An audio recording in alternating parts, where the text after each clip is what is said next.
Meeting Baba, I must say, had me a bit panicky in the sense that, Baba, as I said, had prepared the ground. And now I had a little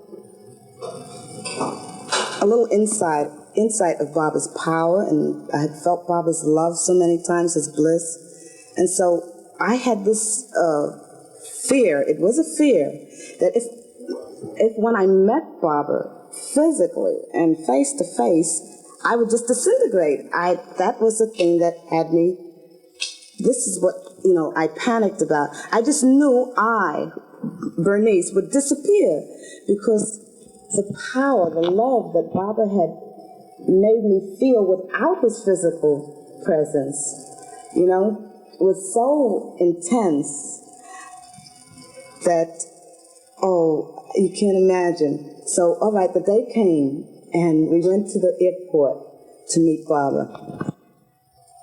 And we were waiting there, and I was just pacing around like a caged somebody, I don't know, wanting to see Baba, yet not wanting to see him. So finally the plane came in, and Baba came through customs, and we were all milling around, and I was in the crowd, and Baba left the Mandali, and he strolled to the gate. So I was in the crowd, in with the group of lovers, and Baba peeked around everyone, and he looked at me, and he waved, and I almost jumped out of my skin. I said, he knows me. Look at that. Baba knows me. Wow, he knows me. And no one else, and the thing is with Baba, you could be with 150, 200 people, but what is happening to you individually with Baba is a private thing. No one else knows it, And we knew what, Baba greeted me in front of all of us people, and only he and I knew. This was the most beautiful thing. And then when Baba embraced me, that was it. When he embraces you, it's not like an ordinary embrace. It's just not the part of the body that Baba's arm seems to touch. He embraces every part of you. You feel that embrace, that love, that every fiber of your being just feels it. You know that nothing is left out. He just sort of draws you into him. And it's something that has to be experienced, After leaving the airport, we went to the Hotel Del Monaco, and some of us, there weren't many there, and we were told that we could come up to Baba's suite. So I went up with some of the other lovers, and we were standing outside Baba's room, and now it was my turn to go in. So as I started through the door, I remember dropping my pocketbook because I didn't want it in the way, So as I started through the door, Baba was standing a few feet, in the room. And as I started through the door, Baba turned to me and he said, I heard from Baba the words, how much do you love Baba? Now, Eruch was on Baba's left, on Baba's right. I didn't see Eruch. I heard Baba's words to me. And as I don't know, I stumbled, I ran, I flew sort of into Baba's arms, and as I came into Baba's arms, it was then I heard Eruch's voice now, saying what I had already heard Baba ask me. And simultaneously, this voice came from within me. Oh, so much. And I hugged Baba so hard that he laughed. And everybody, what a bear hug, I almost smothered him. And it was then that I could feel Baba's embrace, you see, and how he just enclosed me and enfolded me into himself.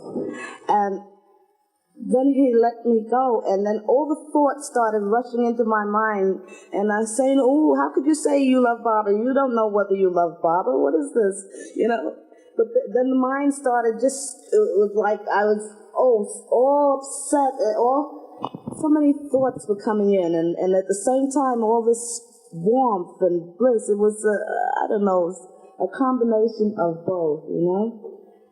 And I stepped back and turned around. I didn't know which way I was going. It was just beautiful, just beautiful. I'm Benita, and I too had the pleasure of meeting Baba at the Delmonico Hotel. I had heard of Baba from my sister Beryl also, and at the time I was totally unprepared to meet a master, and in fact I felt that within myself that I would do her the favor and come to the hotel and meet this person she had been telling me about. And then it would be all over with, and, I could go home again. So after, I met Barbara, I would be all finished and I would be able to go home. But what I didn't realize was that in meeting Barbara, I would be home. That was where I belonged, with him. And as I waited my turn to go into the room, I started to get a little nervous and curious, really, more so than anything else. And as I entered the room where Barbara was sitting, it seemed that everything else just disappeared. I had no awareness of anything or anyone around me. And my next awareness was when Barbara embraced me and he gave me the prasad. And as I was leaving, I just seemed to, as I walked away from Barbara, I just seemed to gradually float up and up and up. I couldn't feel my feet touching the ground. And I just didn't know what was going on until I went back into the waiting room. And my sister was there, and then it seemed that everyone came into view again. But until then, after Barbara's embrace, I just lost all sense of everything. All right, Bernice. I didn't wish to imply that Baba spoke to me verbally. You see, as I walked up to him, I heard Baba's voice. But as I realized after, Baba wasn't speaking to me. He was speaking to the self within when he said, how much do you love Baba? And it was that self that responded, because my mouth opened and I heard the voice come from deep within me. Oh, so much. And Baba was so happy, And after I heard Eruch speaking and became aware of what was going on around. My name is Carlton Ivory, Bernice's son. I met Meher Baba in 1956, and as I remember it, it comes to me as like a dream. As I picture it now, it's like I saw a big man sitting in a chair with garlands around him and talking in sign languages with his hands. And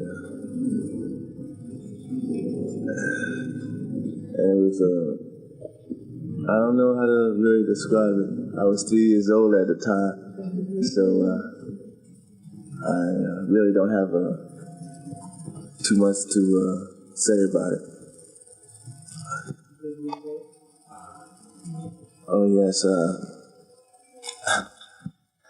I do remember him giving me an embrace, and he gave us fruit, me and my sisters, and we were playing around him. And in 1969, I went to India to Baba's darshan, and we met Baba's Mandali and Meher, and a lot of the people who knew Baba before he dropped his body. And during the darshan,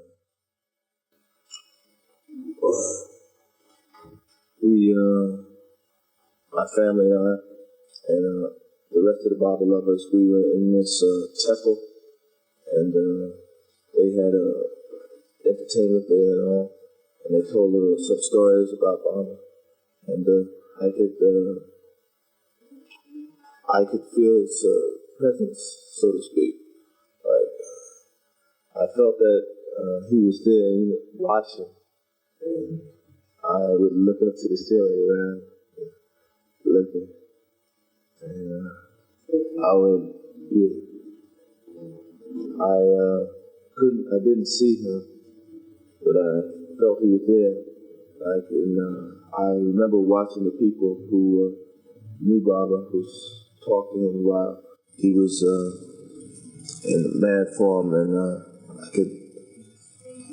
I watched the expressions on their face when someone spoke of Baba, and I really liked it there in Pune.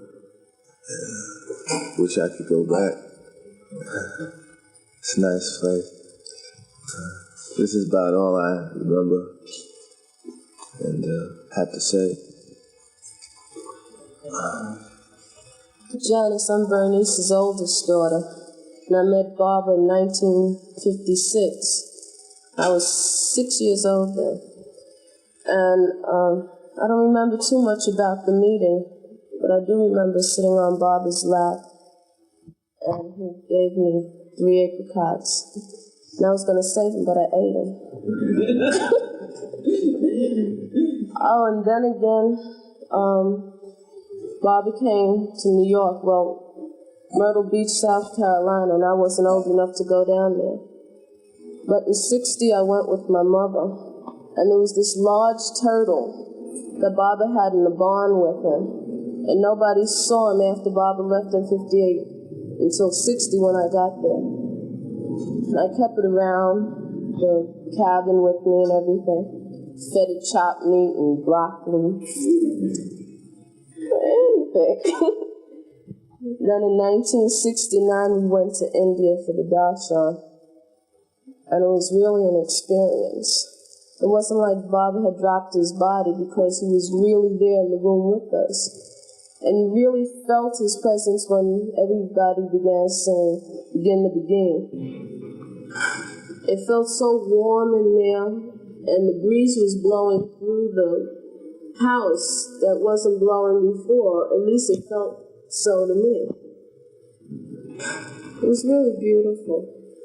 But before Baba gave me the apricots in '56, I ran over and kissed him. And I was sitting on his knee, and he gave me the 3 apricots. Well, that's about it. Carlene?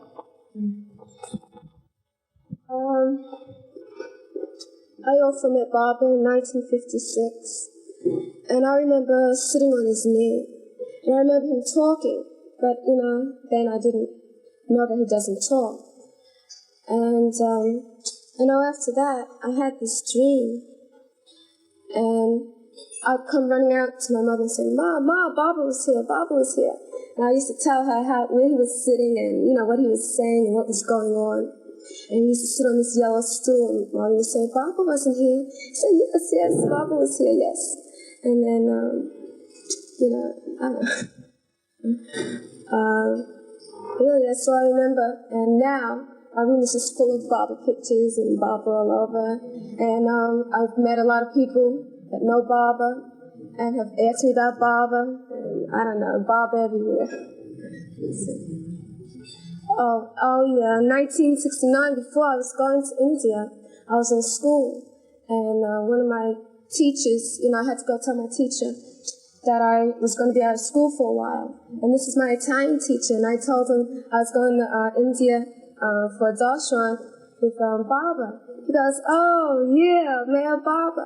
I said, you know Baba? He said, yeah. And I've seen his picture on television, in the bus and everything. He said, you'd have to be blind to get seen Baba and know Baba.